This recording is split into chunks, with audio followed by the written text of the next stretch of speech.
안녕하세요. 전도서 강의 5번째 시간입니다. 제5강. 오늘의 본문은 전도서 2장 12절에서 17절까지의 말씀이고요. 오늘의 주제는 죽음이 되겠습니다.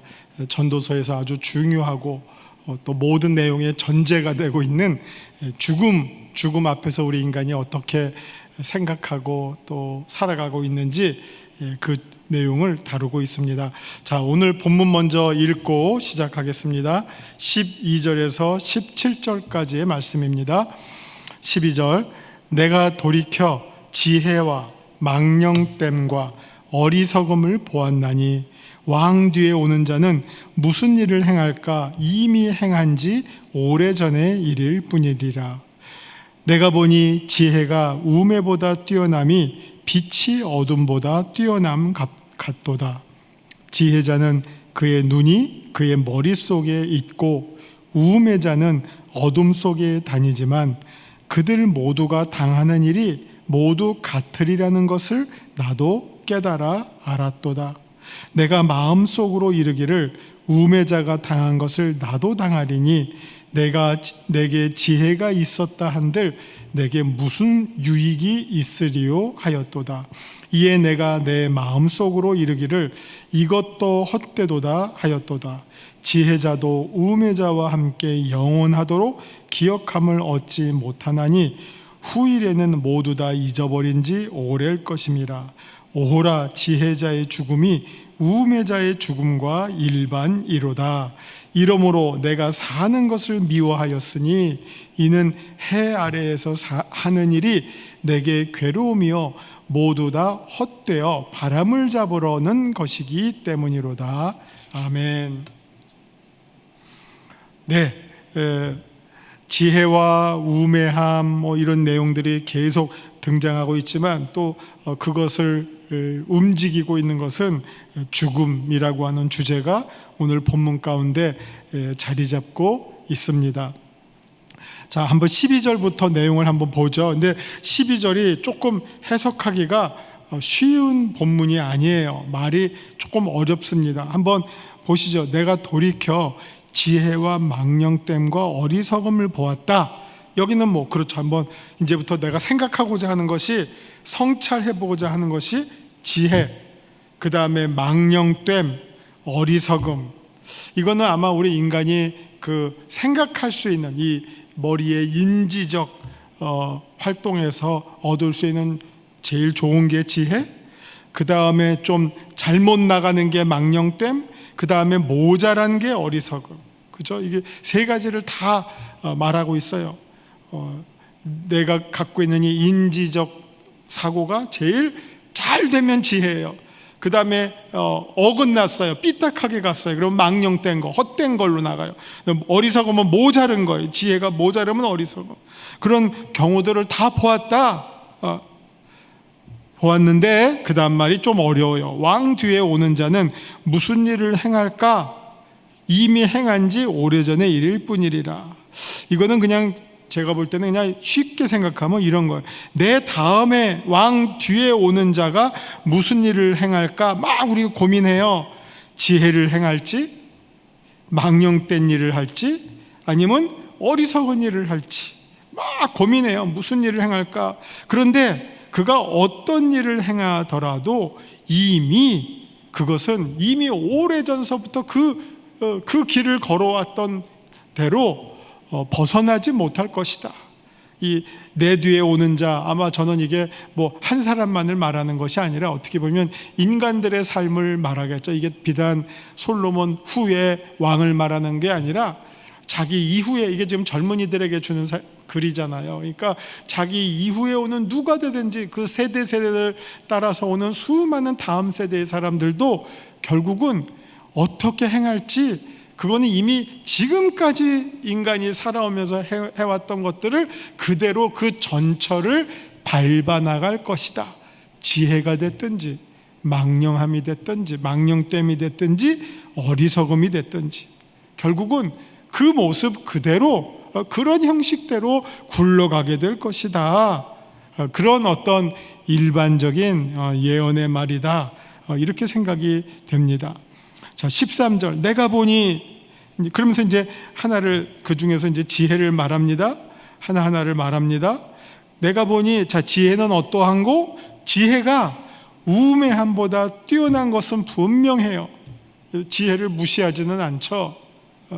가끔 가다가 막 무시하는 사람들도 있죠. 뭔가 공부 그까짓 거 해봤자 야 돈만 잘 벌면 됐지. 뭐 우리 신학교에서 또 자주 듣는 말들이 뭔지 아세요? 신학 다 필요 없어, 기도 많이 하면 되지. 막 이런 말들 많이 해요. 그러다가 시험 볼 때 시험 공부 안 하고 기도만 하다가 시험 보면 망하는 거죠. 예. 뭐든지 해야 할 거는 해야죠. 예. 우리 인생에 있어서 지혜가 필요 없다고 말하는 사람만큼 우매한 사람은 없죠. 여러분, 살면서 우리가 수많은 선택을 하잖아요. 수많은 결정을 하고, 살까 말까, 갈까 말까, 할까 말까, 수많은 선택, 양당 간에. 그럴 때 그 답을 찾아 나가는 과정에 무엇이 작동이 됩니까? 지혜가 작동이 되죠. 인생을 보다 슬기롭게 살기 위해서는 반드시 지혜가 필요하죠. 솔로몬이 구했던 것, 왕이 되면서 구했던 것이 지혜 아니었습니까? 그 위치가 올라갈수록 더 많은 지혜, 더 높은 수준의 지혜가 필요하게 되는 것은 너무 당연한 일 아닙니까? 그래서 13절에서도 지혜가 우매함보다 높다, 뛰어나다. 마치 어느 만큼 뛰어나냐? 빛이 어두움보다 뛰어남. 이거는 정반 180도만큼 다르잖아요. 빛과 어둠 정반대잖아요. 그만큼 지혜가 뛰어나다 하는 것을 말해주고 있습니다. 14절. 지혜자는 그의 눈이 그의 머릿속에 있고, 이번에는 우매와 비교를 하죠. 우매자는 어둠 속에 다니지만, 자, 13절에서는 지혜가 우매함보다 어느 만큼 뛰어나냐? 빛이 어둠보다 뛰어나는 만큼 더 뛰어나다. 지혜가 우매함과 비교할 수 없을 만큼 완전히 뛰어나다라고 지금 말했는데, 자, 14절에서는 어떻게 말합니까? 지혜자가 그의 눈이 그의 머릿속에 있고 우매자는 어둠 속에 다니지만, 이거 인정하는 거예요. 그만큼 달라요, 머릿속과 어둠 속. 그런데 그 다음 얘기가 뭐냐? 그들 모두가 당하는 일이 모두 같으리라는 것을 나도 깨달아 알았었노라. 그들이 당할 일이 무엇입니까? 여기서는 당장은 모르지만 그 다음으로 내려가면 결국 죽음이라고 하는 거예요. 지혜자도 죽고 우매한 사람도 죽는다. 지혜자는 안 죽는 게 아니다. 지혜자가 더 장수할까? 별로 그것도 꼭 그렇지도 않을 것 같아요. 죽음 앞에서는 더 뛰어난 사람도 없고 더 어리석은 사람도 없고. 운동선수는 오래 삽니까? 건강관리하면 더 오래 삽니까? 그럴 수도 있지만 안 그럴 수도 있잖아요. 우리가 죽음이라고 하는 운명은 그냥 사그러지는 노화도 있지만 갑자기 찾아오는 질병도 있고 수많은 사고와 돌발적 상황도 있잖아요. 죽음을 맞이하는 방식은 사람마다 다 달라요. 죽음이 찾아오는 시간도 사람마다 다 달라요. 태어날 때는 순서가 있지만 갈 때는 순서가 없다 그러잖아요. 그게 죽음인데요. 마치 지혜가 인생 살아가는 동안 유리하게 하고 더 좋은 결과를 가져다 줄 수 있다는 것은 분명해요. 우매함보다. 그렇다고 해서 지혜로운 자가 안 죽고 우매한 자는 다 죽고 지혜로운 자는 안 죽고 한다는 것이 아니라는 겁니다. 모두가 당하는 일이 모두 같으리라는 것을 나도 깨달아 알았도다. 자, 이 유명한 3단 논법이 있습니다. 모든 사람은 다 죽는다. 나도 사람이다. 그래서 나도 죽는다. 참 아이러니한 것은 이게 어떻게 보면 우매함이 모든 사람들에게 가져다 준 선물이라고 해야 될지 아니면 결과라고 해야 될지, 우리 살아가고 있는 사람들은 살아가는 한 자기는 안 죽을 것처럼 생각해요. 죽는다는 건 다 남들이 죽지 나는 안 죽을 거라고 생각해요. 나도 죽을 거라고 생각하고 살아가면 그 삶이 좀 힘들 거예요. 그리고 달라질 거예요, 많이.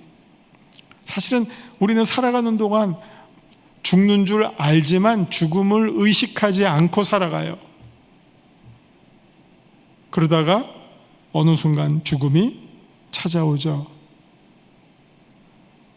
그것을 지금 전도자는 14절 후반부에서 말하고 있는 거예요. 모두가 당하는 일이 지혜자나 우매자나 모두 같으리라는 것을 나도 깨달아 알았도다. 우리 모두는 어떠하든지 간에 결국은 죽음을 피할 수 없다. 그 내용을 깨달아 알았다 하는 그런 내용입니다. 15절, 내가 내 마음속으로 이르기를 우매자가 당한 것을 나도 당하리니 내게 지혜가 있었다 한들 내게 무슨 유익이 있으리요 하였도다. 이에 내가 내 마음속으로 이르기를 이것도 헛되도다 하였도다. 자, 아까 처음에 지혜와 우매함을 구분했어요.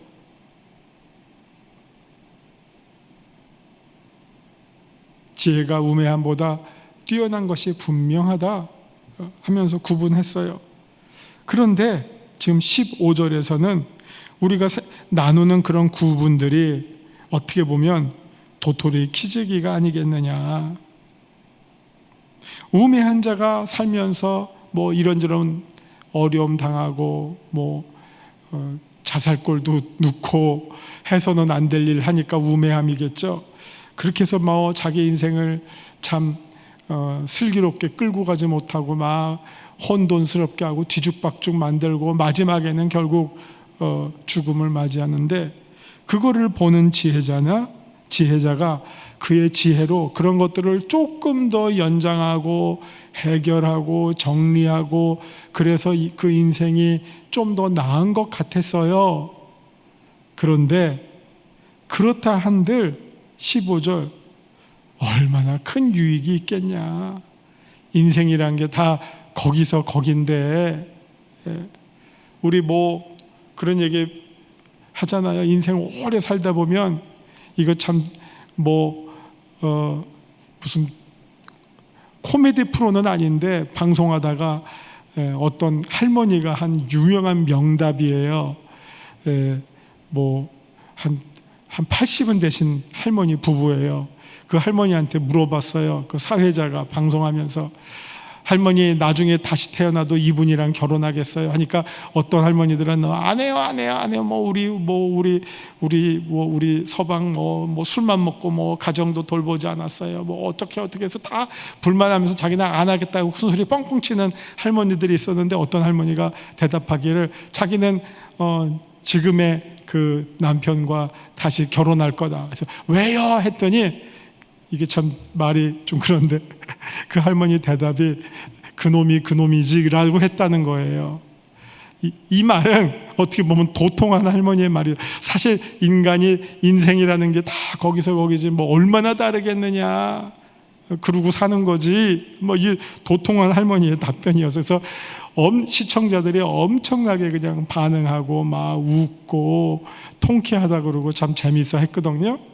그래서 여기에서 지금 하고 있는 말이 바로 그런 거예요. 모두 우리가 당하는 일이 모두 같다. 그걸 내가 깨달았다. 우매자가 당하는 것, 내가 지혜롭다고 이렇게 난척해도 나도 결국은 똑같은 운명에 처해지게 될 것이다 하는 것을 말하고 있습니다. 자, 16절에서도 이어집니다. 지혜자도 우매자와 함께 영원하도록 기억함을 얻지 못하나니.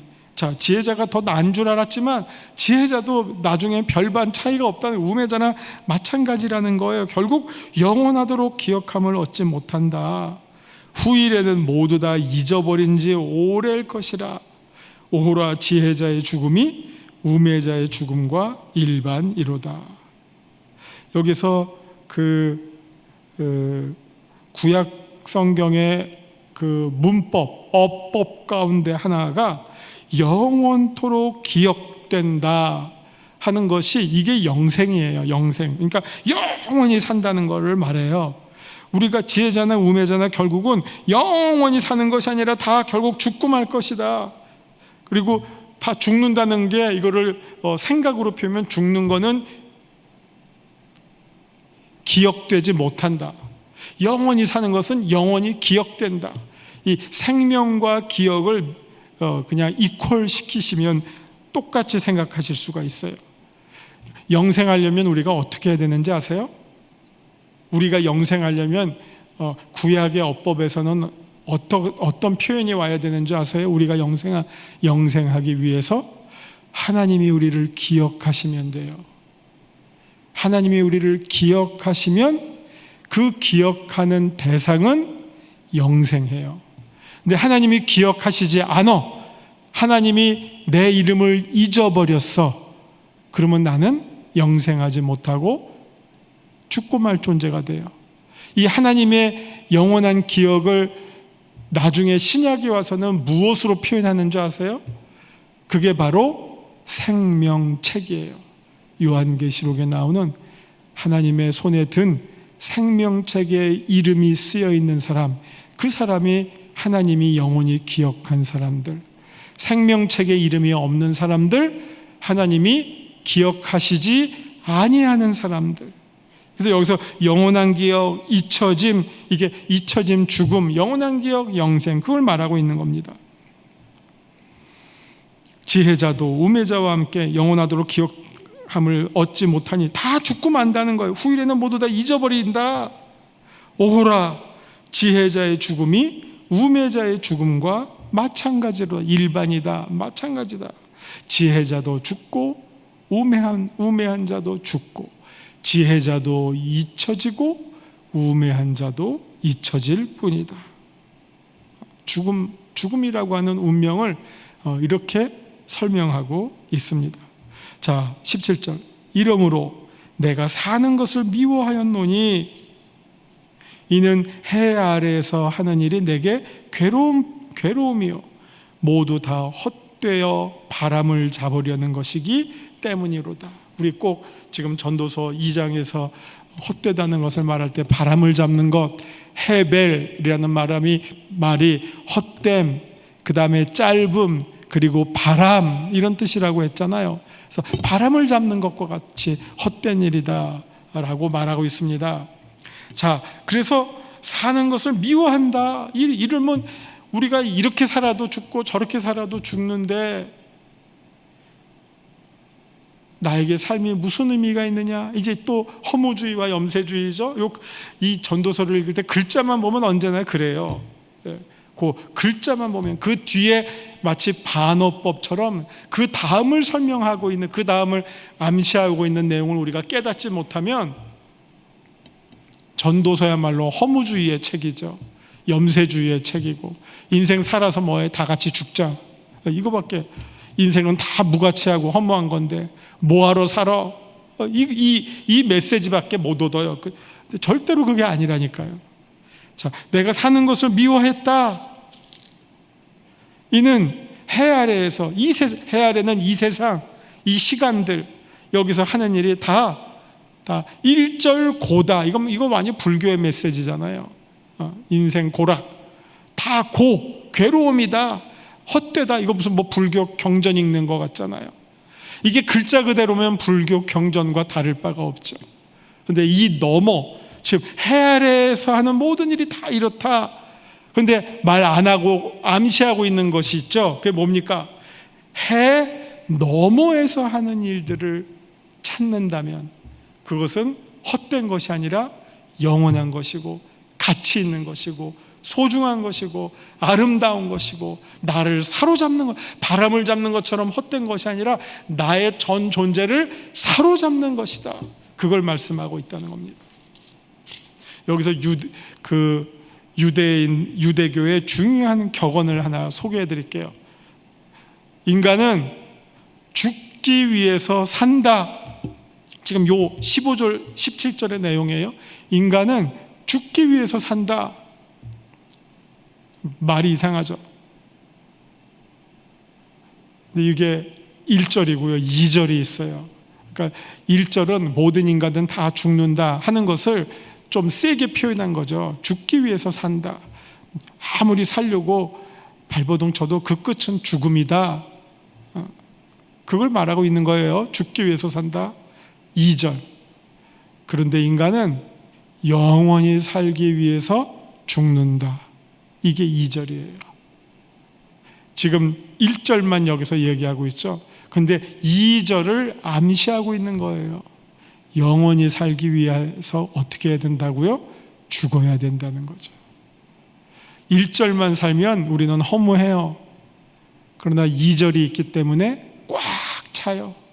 충만해요.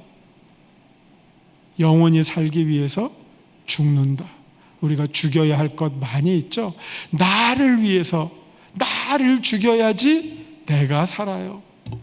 나의 옛사람이 죽어야지 나의 새 사람이 영원히 살 수 있게 된다는 것이죠. 십자가에서 내가 죽고 부활과 함께 내가 사는 거예요. 그게 전도서의 참된 가르침이에요. 그것을 우리가 깨달아야 됩니다. 자, 여기 묵상 질문들 보시겠습니다. 1번, 죽음 앞에서 우리는 나의 인생을 어떻게 받아들여야 할까? 사실 우리 모든 사람들이 다 죽죠. 우리 전도서에 나오는 말씀처럼 지혜로운 자는 초상집을 가요. 죽음을 생각하고요. 죽음이 주는 인생의 의미를 늘 잊지 않도록 노력해요. 그러면 헛된 것을 잡으려고 올인하지는 않아요. 헛된 것들을 해야 할 일들이 있죠. 우리가 살아가면서 그거 다 안 하면 그냥 아무것도 안 해야 됩니까? 아니란 말이에요. 우리가 살면서 그 때를 따라서 해야 할 일들이 많아요. 설거지도 해야 하고, 쓰레기도 주워서 해야 되고, 청소도 해야 되고, 밥도 먹어야 되고, 산책도 해야 되고, 텔레비 드라마도 봐야 되고, 수많은 사소한 일들이 있어요. 그런 일들이 모아져서 우리의 인생을 구성하죠. 그러나 그것만 바라보고 산다면, 그것이 전부라고 생각하고 산다면 우리는 죽음 앞에서 허무해질 거예요. 그러나 죽음을 생각하고 그런 일들이 단지 어떤 때에 해당되는 것이고, 해 아래에서 이루어지는 일들이고, 해 너머까지 이룰 수 있는 것들을 찾고 생각하고 그것을 위해서 산다면 우리의 인생은 헛된 인생이 아니라 꽉 찬 인생이 될 것입니다. 2번, 나의 인생에서 혹시 영원히 기억될 만한 일들이 있다면 무엇일까? 그냥 사소한 일들로 채워졌던 그런 일들이 아니라 어떤 집에서 먹었는데 나 죽도록 그 집의 음식의 맛을 잊을 수 없어. 그런 것을 우리가 영원히 기억될 일이라고 말하지는 않겠죠. 예. 한순간순간 재미있는 일이긴 하지만, 그러나 정말 무엇인가가 누구를 결정적으로 세워주고 도와주고 심지어 살려주고, 그 살려줬다고 하는 거는 물에 빠진 거 건져주는 거, 불에 있는 것 꺼내주는 것만이 아니라 정신적으로, 심리적으로, 아니면 인생의 중요한 순간에서 길을 열어주고, 길을 만들어주고, 베풀어주고, 물 한 모금도 어떤 때에 물 한 모금이냐에 따라서 그 물 한 모금의 가치가 달라지잖아요. 그런 어떤 해 너머로 이어질 수 있는 일들을 내가 했다면 그런 일들이 영원히 기억될 만한 일이라고 생각합니다. 우리 그렇게 한번 생각하시고 그런 일들을 또 꿈꾸시면서 살아가시는 우리 영세교회 성도님들 되시기를 주님의 이름으로 축원드립니다. 기도하시겠습니다. 주님, 우리가 살아가지만 언젠가는 죽음을 맞이해야 하는 그런 연약한 존재입니다. 때를 따라 수많은 일들을 해 나가지만 그 일들이 대부분 영원히 기억된 일들은 아닙니다. 그렇다고 우리가 그런 일들을 포기하고 방기하고 무시할 수도 없는 것이 우리의 인생입니다. 해 아래 살면서 해 너머를 꿈꾸고 바라보듯이 또 사소하고 또 때를 따라 하는 일들을 하지만 영원히 기억된 일들을 또한 꿈꾸고 바라보며 그 일들을 사모하는 마음을 또한 우리 가운데 더하여 주옵소서. 그리하여 우리가 언젠가는 죽음을 맞이할 수밖에 없지만 그 죽음 너머에 계신 영원한 하나님 나라 보좌에 앉으신 하나님을 바라보며 또 먼저 간 성도들을 바라보며 기다리며 하나님 나라에서의 귀한 삶을 누리게 될 복된 해 너머의 삶, 하늘 위에 하늘의 삶을 꿈꾸며 살아가는 우리들 다 되게 하여 주옵소서. 예수님 이름으로 기도하옵나이다. 아멘.